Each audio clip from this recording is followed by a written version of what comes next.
وأقول في القرآن ما جاءت به آياته فهو الكريم المنزال وأقول قال الله جل جلاله والمصطفى الهادي ولا أتأول.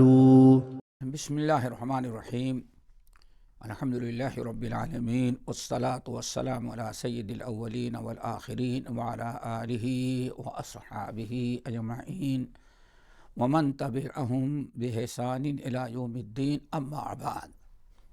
محترم حضرات، دینی بھائیوں، بہنوں، نوجوان ساتھیوں، اسلامی بچوں اور بچیوں، مصنف رحمۃ اللہ علیہ فرماتے ہیں وَمَن يَدَّعِي أَصْلًا وَلَيْسَ بِأَصْلِهِ يقول أنا ابن الفاضل المتمجد فيرغب عن آبائه وجدوده ولا سيما إن ينتسب لمحمد۔ مصنف رحمۃ اللہ علیہ اپنے اس قصیدے میں گناہ کبیرہ، ایک گناہ کبیرہ بیان کیا جو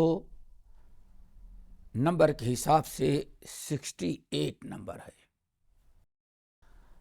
اور وہ ہے بہت ہی بری چیز کہ انسان اپنے آپ کو اپنے خاندان، اپنے باپ، اپنے دادا کی طرف نسبت کرنے کے بجائے کسی اور کی طرف اپنے آپ کو منسوب کرے۔ معاشرے میں کبھی کوئی شخص ایسا ہے جس کا باپ بڑا بدنام ہے تو انسان سوچتا ہے کہ اگر میں لوگوں کو پتہ چل جائے کہ میں فلاں کا بیٹا ہوں تو لوگ مجھے طعنہ دیں گے، ہمیں حقیر سمجھیں گے، اس لیے کسی اچھے اور بڑے باعزت انسان کی طرف نسبت کہ میں فلاں کا بیٹا ہوں، یہ نہایت خطرناک کبیرہ گناہ ہے۔ باپ اچھا ہو یا برا، دادا کیسا بھی ہو، آپ کو ہر انسان کے لیے ضروری ہے کہ وہ اپنے باپ کی طرف نسبت کرے، کسی اور کا بیٹا اپنے آپ کو نہ کہے۔ جاہلیت میں ایک عام دستور تھا، انسان کبھی اپنی عزت بڑھانے کے لیے، چونکہ ہمارے برادری میں طبقات ہوتے ہیں، حالانکہ اس کوئی معیار نہیں ہے، کوئی نیچ برادری کا، کسی کوئی میڈیم برادری، کوئی بہت ہائی فائی اونچی برادری کے سمجھتا ہے۔ اب ایک انسان سوچتا ہے کہ اگر مجھے لوگوں کو پتہ چل جائے میں فلاں برادری سے ہوں تو برادری کی وجہ سے مجھے حقیر و ذلیل سمجھے گا، اس لیے اپنی نسبت کسی اچھے قبیلے، اچھے اونچی ذات والے شخص کی طرف میں فلاں کا بیٹا ہوں، تو یہ گناہ کبیرہ ہے۔ جاہلیت میں یہ بہت ہوتا تھا، اسلام نے اس کو مٹایا اور ختم کر دیا۔ ادعوہم لآبائہم، ہر انسان کے لیے ضروری ہے کہ اپنے باپ کی طرف منسوب ہو، کسی اور کی طرح اپنے آپ کو منسوب بنا کر کے اس کسی اور قوم و برادری کی ثابت کرنا، یہ اکبر الکبائر میں سے ہے۔ اسی لیے نبی علیہ السلام نے اس کی سخت مذمت بیان کی، فرمایا بخاری مسلم کی روایت، لیس من رجل ادعا لغیر ابیہ وہو یعلم الا کفر۔ جب بھی کوئی انسان اپنے ذات و برادری، اپنے نسب کو چھپا کر کے کسی اور کی طرف اپنی نسبت کرتا ہے تو اس نے کفر کیا۔ اللہ اکبر!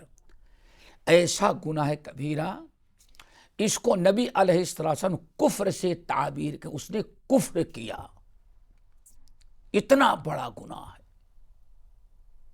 اسی لیے ہر انسان کو اس سے بچنا چاہیے۔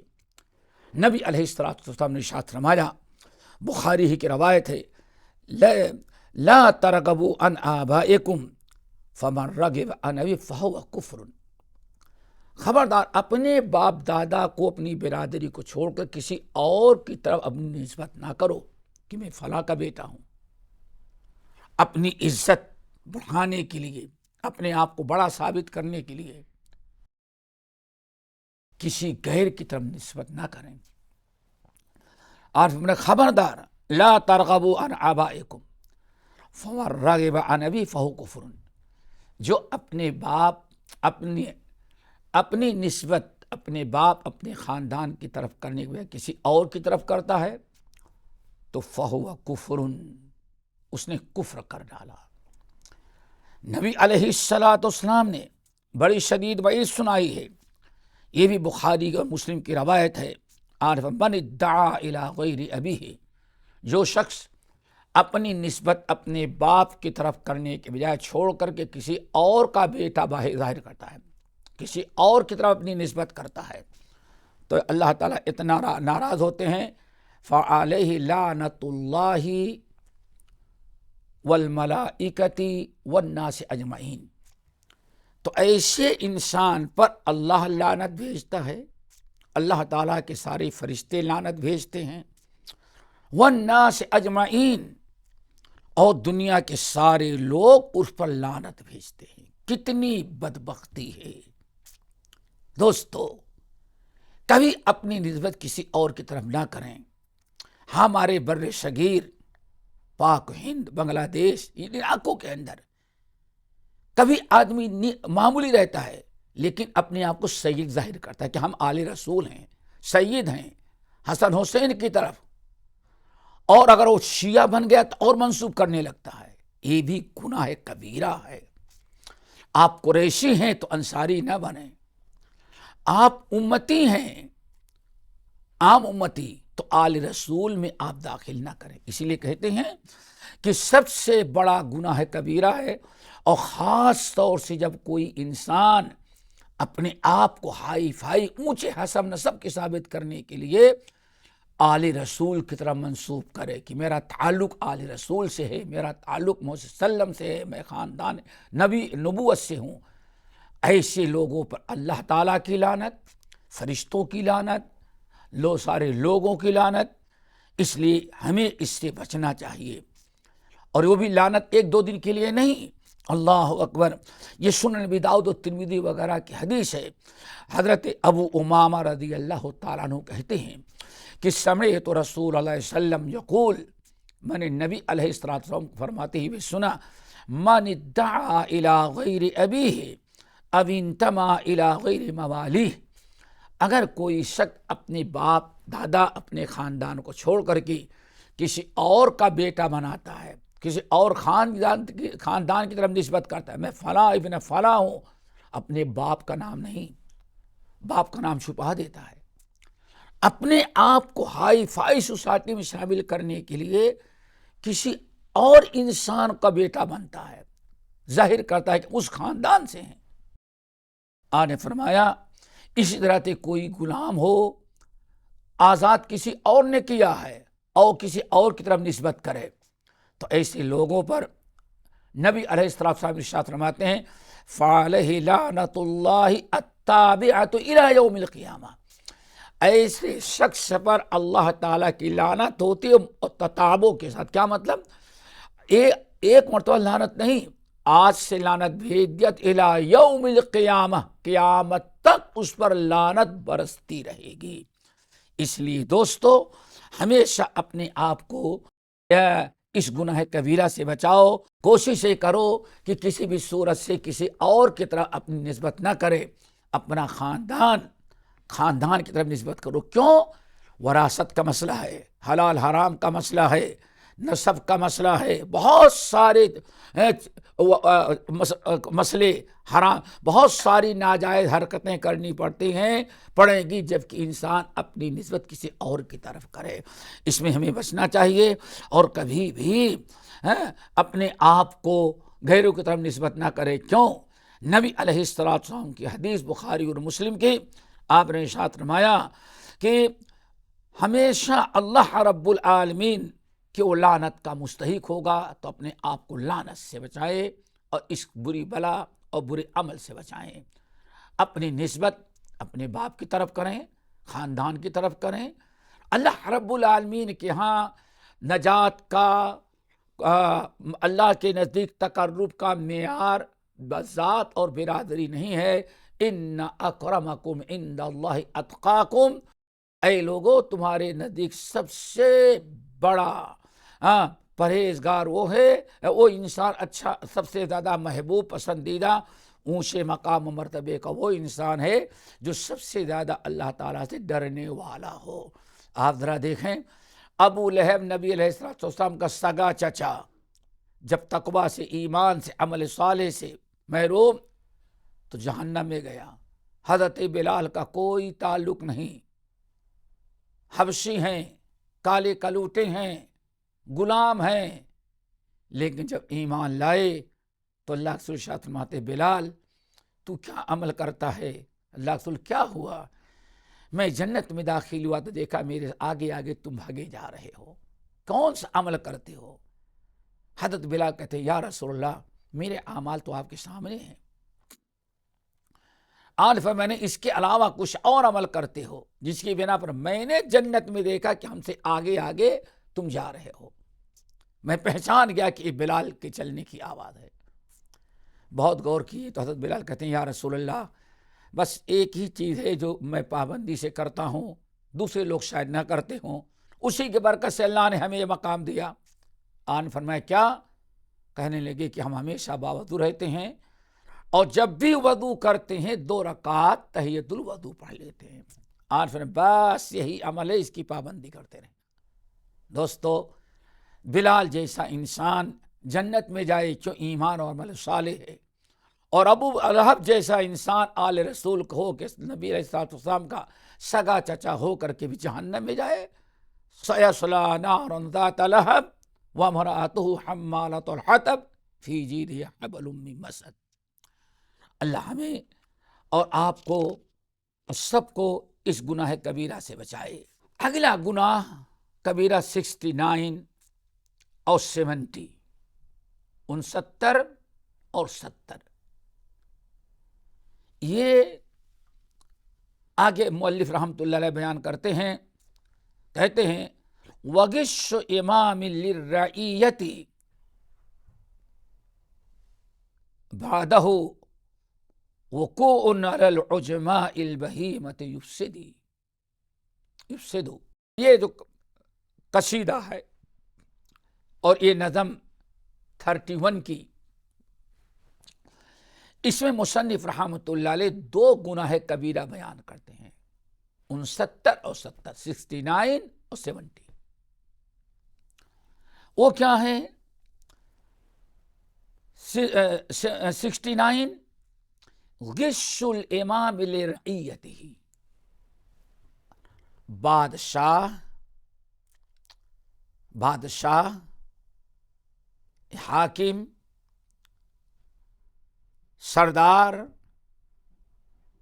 جس کو اللہ تعالیٰ ذمہ دار بنایا ہے، جس شخص کو اللہ تعالیٰ نے ذمہ دار بنایا ہے،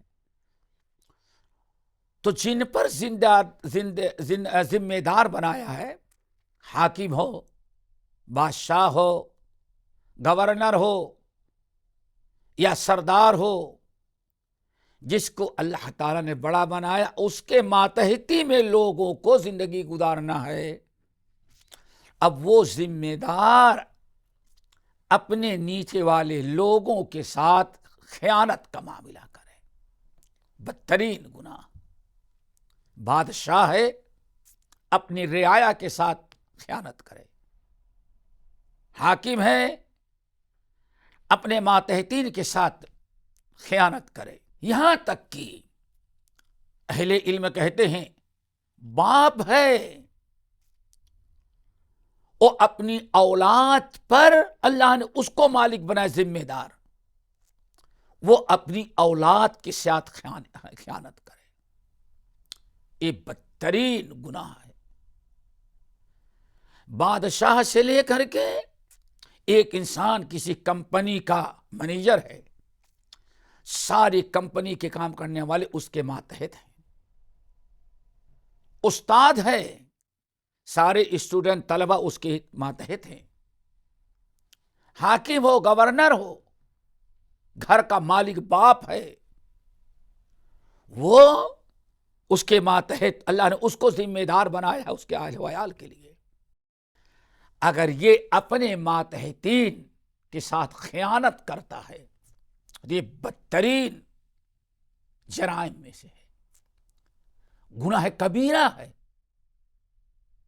اس لیے ہر ذمہ دار کو، جس کو اللہ نے بڑا بنایا کسی پر، اس کے لیے چاہیے کہ ہمیشہ اپنے ماتحتین کے ساتھ خیر خواہی کا معاملہ کرے، خیانت نہ کرے، ظلم نہ کرے، اور ان کے حقوق کی ادائیگی میں ذرا برابر لاپرواہی نہ کرے۔ چنانچہ نبی علیہ الصلاۃ والسلام کی حدیث بخاری اور مسلم کی دوستوں بڑی اہم حدیث ہے۔ نبی علیہ الصلاۃ والسلام ارشاد فرماتے ہیں، ما من عبد یسترعیہ اللہ رعیۃ یموت یوم یموت وهو غاش لرعیتہ الا حرم اللہ علیہ الجنہ۔ ما من عبد یسترعیہ اللہ رعیۃ، جب بھی کسی بندے کو اللہ تعالیٰ کسی کا ذمہ دار بنا دے، کسی پر ذمہ داری ڈال دے کہ یہ ان کے آپ ذمہ دار ہیں، جس کے بعد اللہ نے کسی کو بادشاہت دی تو پورے ملک کی رعایا کو ذمہ دار ہے۔ ایک صوبے کا حاکم ہے، وہ پورے صوبے کے ذمہ دار ہے۔ ایک گاؤں کا سردار مقرر کیا گیا ہے، وہ پورے گاؤں کا ذمہ دار ہے۔ ایک انسان اللہ نے فرجو رائن علی اہل بیتہ، اللہ کے رسول فرماتے ہیں مرد آدمی اپنے گھر کا ذمہ دار ہے، اپنی بیوی کا ذمہ دار، اپنی اولاد کا ذمہ دار، اپنے چھوٹوں کا ذمہ دار۔ جس شخص کو بھی اللہ نے کوئی ذمہ داری دی اور وہ مر گیا، مرا وہ غاش لرعیتہ، اس حال میں ظالم مرا جو اپنی رعایا، اپنے ماتحتین کے ساتھ وہ خیانت کرتا تھا، ان کا برابر حق نہیں ادا کرتا تھا، ان کے حقوق کے ادا کرنے میں کوتاہی اور لاپرواہی کرتا تھا۔ اگر ایسا ذمہ دار مر گیا تو اللہ سے فرماتے ہیں حرم اللہ علیہ الجنہ، اللہ تعالیٰ ایسے انسان پر، ایسے ذمہ دار پر جنت حرام قرار دیا۔ حرم اللہ علیہ الجنہ، اللہ نے اس پر جنت کو حرام قرار دے دیا۔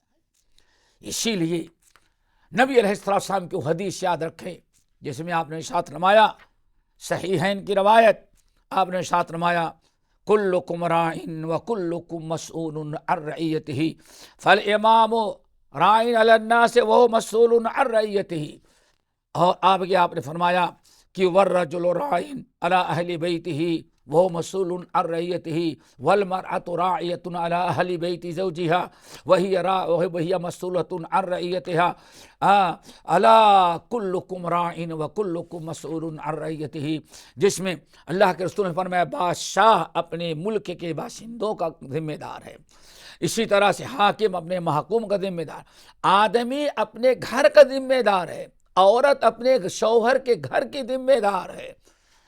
کلکم مسئول وکلکم کلکم راعٍ وکلکم مسئول عن رعیتہ، ہر آدمی ذمہ دار ہے اور اس کی ذمہ داری کے متعلق اللہ تعالیٰ سوال کرے گا۔ قیامت کے دن یہ بدترین گناہوں میں سے ہے دوستو، انسان بڑا نقصان اٹھائے گا۔ اس لیے جو بھی ذمہ داری آپ پر ڈالی جائے، جو بھی آپ کا جس چیز کا بھی ذمہ دار بنایا جائے، اگر آپ امانت داری سے ذمہ داری ادا نہیں کریں گے، خیانت کریں گے، کوتاہی کریں گے اور ان کا حق پورا ادا نہیں ہوگا تو یہ قیامت کے دن جنت ایسے انسان پر حرام قرار دی جاتی ہے۔ اللہ تعالیٰ ہم سب کو اپنی ذمہ داری نبھانے اور ادا کرنے کے توفیق نصیب فرمائے۔ اس کے بعد گناہ کبیرہ نمبر 70 یعنی 70۔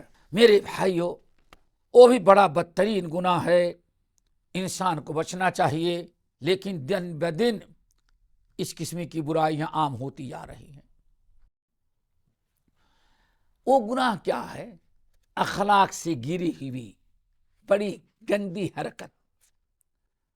وہ کیا ہے؟ کوئی انسان کسی جانور کے ساتھ، گائے کے ساتھ، بھینس کے ساتھ، بکری کے ساتھ، کتیا کے ساتھ، نعوذ باللہ من ذالک، کوئی انسان ایسے جانوروں کے ساتھ بدفعلی کرتا ہے، کتنا بدترین جرم ہے، کبائر میں سے ہے۔ یہ بھی ایک قسم کا زنا ہے۔ انسان کے ساتھ، عورت کے ساتھ حرام کاری کرنا تو ہے ہی ہے۔ کسی مرد کے ساتھ غلط کام کرنا قوم لوط کا، وہ تو پیچھے گزر چکا، تو کبائر ہے ہی ہے، اس کی سزا بھی آ چکی ہے آپ کے سامنے۔ کسی مرد یا عورت کے بجائے کے علاوہ بھی اگر کسی مادہ جانور کے ساتھ، بکری کے ساتھ، بھیڑ کے ساتھ، گائے کے ساتھ، بھینس کے ساتھ اگر کوئی گندی حرکت کرتا، زنا کرتا ہے، تو یہ بھی گناہ کبیرہ ہے، بہت بڑا گناہ ہے۔ یہ نہ سمجھے، یہ بھی گناہ کبیرہ۔ اسی لیے اہل علم کی ایک بڑی جماعت تو یہ کہتے ہیں ہاں اس کو بھی رجم کیا جائے، زانی کی سزا دی جائے۔ بعض اہل علم نے کہا کہ نہیں، زانی کی سزا نہ دی جائے، اس کو اور کچھ سزا دی جائے۔